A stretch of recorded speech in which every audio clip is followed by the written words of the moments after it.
If there's been one thing fans have been begging Nintendo to develop, it would be an open-world Pokémon game. The task of freshening up the now 25-year-old formula of games tends to fall into the hands of third-party studios, resulting in new and interesting takes on the ever-popular franchise, such as Pokémon Snap, Mystery Dungeon, or Colosseum. This time around, however, mainline Pokémon developer Game Freak has decided to try their hand at crafting a unique experience. Hopefully, it's one that fans have been waiting for. Pokemon has been grappling with the issue of stale gameplay for quite a while now. Where exactly the tipping point is can depend on when you enter the series, but it's fair to say that later entries have aimed for less content and more linear experiences despite the constantly increasing popularity of the series. That's likely why Pokémon Legends Arceus has such hype and cautious excitement behind it, as burnt-out fans see something that could possibly serve as a breath of fresh air to a stagnating franchise. In Legends Arceus, there's just enough of the familiar core Poké concepts that you should be well accustomed to, mixed together perfectly with new additions that make for the most engaging Pokémon game in years.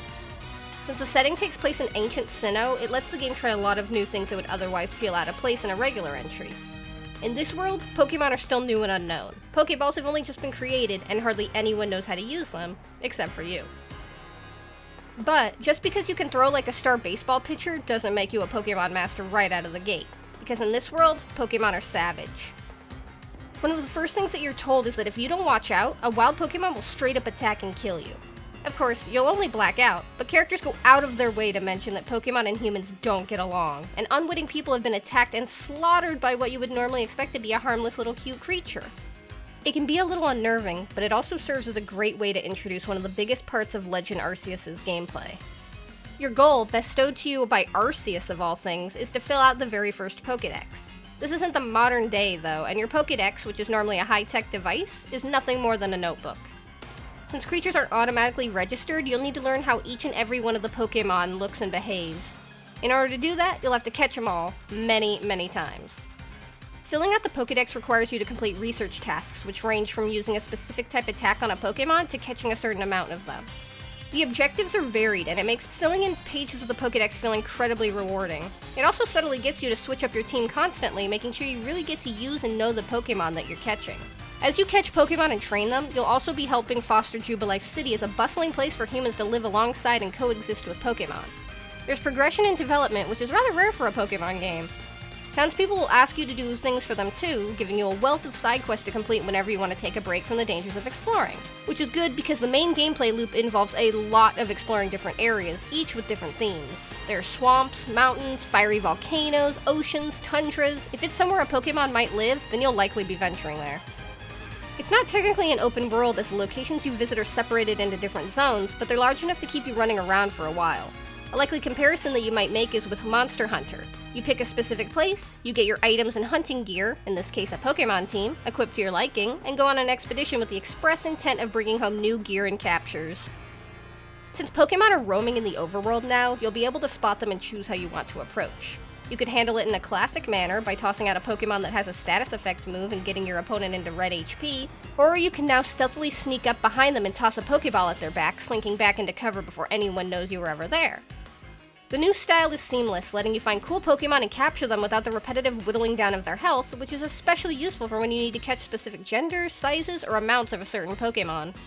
Of course, you won't always pull off a perfect stealth capture. Sometimes you'll miss, and other times craftier Pokémon will escape and defend themselves by attacking you. In fact, some Pokémon are just outright jerks, and will see you from afar and target you, making you the prey. It's equal parts jarring and amazing to be chased down a Pokémon 30 levels higher than you, one that could decimate your entire team. It gives the game some thrill and challenge.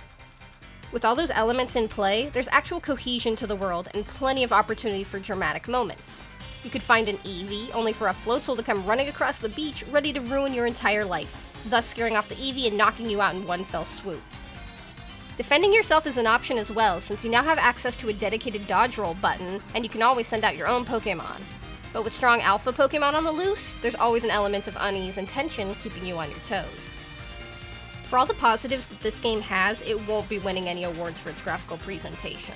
The Nintendo Switch continues to underwhelm massively. While comparing Pokémon and The Legend of Zelda might be looking at apples and oranges, Breath of the Wild is nearly 5 years old, and it looks and runs leagues better than Legends Arceus could ever hope to.